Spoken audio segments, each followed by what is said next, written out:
Anche ad Agrigento, presso la Camera di Commercio, ci sarà uno sportello regionale dell'Ismea.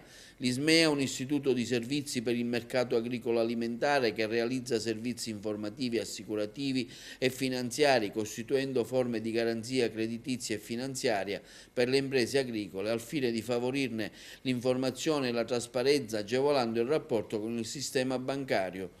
Sostanzialmente verrà aperto uno sportello di Ismea, che è l'istituto di garanzia per il credito agrario. Penso che sia una grande opportunità per il mondo agricolo.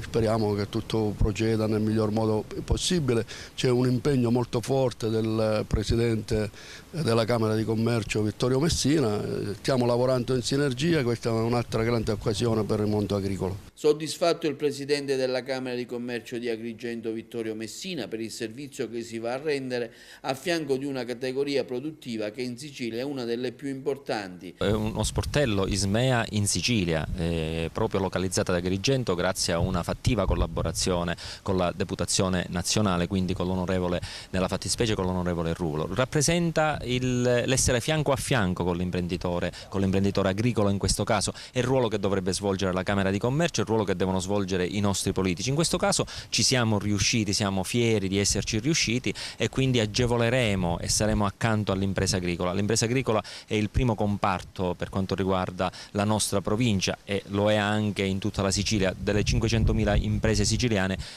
numericamente le più numerose sono quelle del comparto agricolo.